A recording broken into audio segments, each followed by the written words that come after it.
Walking for 2 minutes after you eat can cut your blood sugar spike by a quarter, starting today, with your very next meal. 2 minutes. That's it. And almost every video about cellular repair and fasting completely skips this. They'll tell you what to eat. They'll tell you when to eat. But they leave out the one thing your body is begging you to do the second your fork hits the plate: move. Here's the mechanism, and once you see it, you'll never look at just sitting after dinner the same way again. Here's the part almost nobody explains. When your muscles squeeze, like when you walk, tiny doors inside them can pop open on their own, without waiting for insulin, the hormone that normally tells your body, sugars in the blood, deal with it, to unlock them. Scientists call this GLUT4 translocation, but all you really need to know is, walking opens extra doors for sugar to leave your blood, without insulin having to do all the work. Think of it like opening extra checkout lanes at a busy supermarket. Your bloodstream is the store. The glucose from your meal is a wave of customers flooding in all at once. Insulin is the one cashier trying to process everyone. Normally, that single lane backs up, that's the spike. But when you walk, it's like a manager suddenly opens 5 more checkout lanes. The crowd clears faster. Less backup, less pressure on that one cashier. Researchers at the University of Otago in New Zealand tested this directly. People who walked for just 2 minutes after eating had blood sugar spikes about 27% lower than people who simply sat or stood. 2 minutes. Not a workout. Not a gym session. Just moving. Here's what makes this even more interesting. Your blood sugar starts climbing within about 15 minutes of eating, so the window where moving helps most is short, and many of us spend that exact window sitting down, doing the dishes, or scrolling on the couch. Think about how often that happens in a normal week. Breakfast, then straight to the desk. Lunch, then straight back to the meeting. Dinner, then straight to the couch. 3 times a day, on average, your body hits that window, and 3 times a day, most people are sitting through it. And almost nobody is talking about this. Let's make this real. Meet Daniel. He's 47, works as an IT project manager, and his day looks like most people's.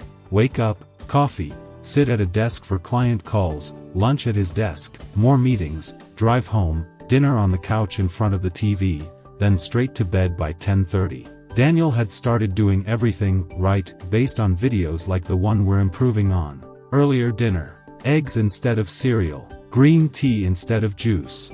And he noticed something, but not much. He still felt sluggish most evenings. Still woke up groggy. What Daniel was missing wasn't another food swap.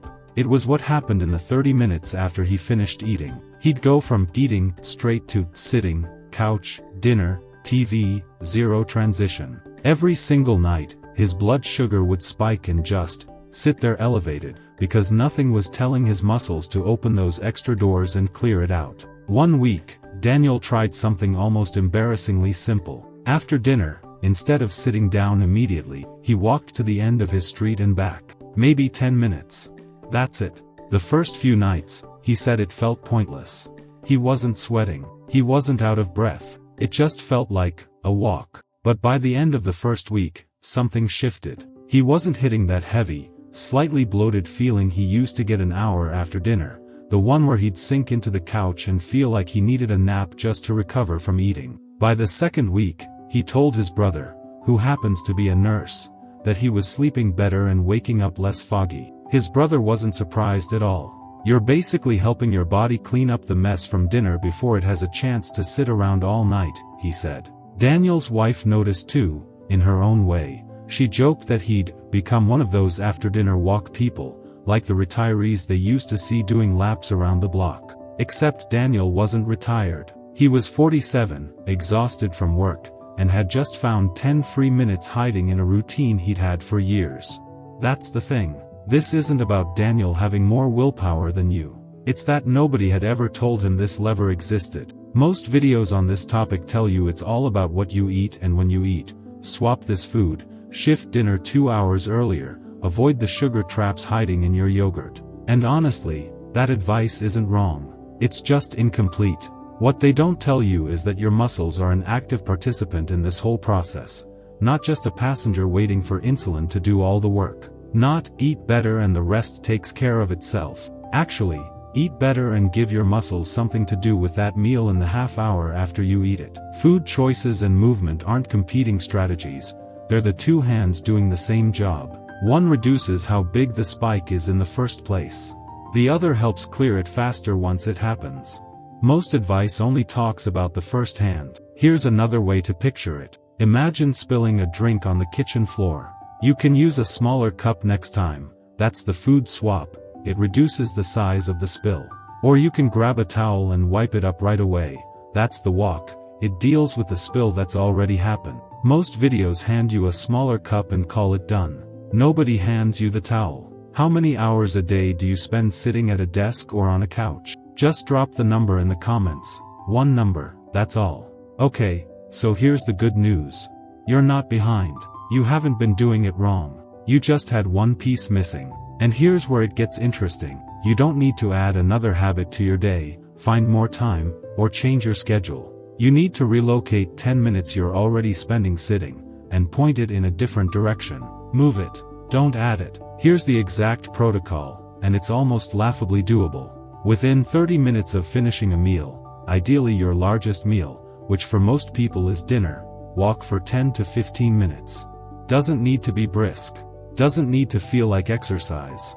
A pace where you could chat without getting out of breath is enough, because what matters isn't how hard you're working, it's how often your muscles are moving. Why does this work? Remember the checkout lane analogy. Walking opens those extra sugar doors in your muscles, letting them pull sugar out of your blood without waiting on insulin to do all the heavy lifting. That's less of an emergency call for your insulin system, which means less interruption to the overnight repair work your cells are trying to do while you sleep. If 10 to 15 minutes feels like too much to start, fine. Start with 2 minutes.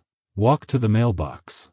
Do the dishes standing up instead of sitting down right after eating. Pace around the kitchen while you load the dishwasher. The Otago researchers found a measurable effect from just 2 minutes, so there's no version of too small to count. And look, I get it, after dinner, the couch is basically calling your name. It's got your blanket, your show queued up, your dog already asleep on it. I'm not saying skip the couch forever. I'm saying make it wait 10 minutes.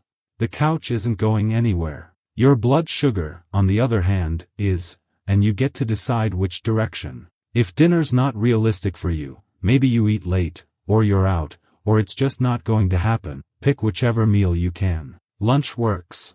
Breakfast works. The body doesn't care which meal it is.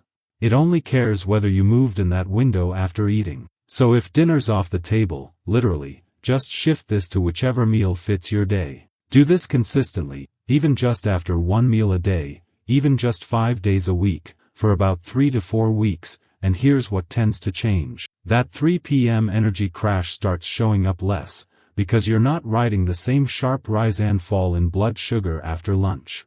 Sleep quality often improves, because your blood sugar isn't sitting elevated all evening while your body's trying to wind down. And the food swaps you're already making, the eggs, the green tea, the olive oil, start working even better, because you've removed one of the biggest things working against them. None of this requires a tracker, an app, or a watch that buzzes at you. You don't need to know your exact blood sugar number. You just need to know one thing. Did you move in the 30 minutes after you ate? If yes, you're doing the thing. If not, there's always the next meal. The best time to walk isn't before you eat, it's right after. If you want the science behind what your body is actually doing, explained simply, every week, subscribe. That is the only thing this channel does.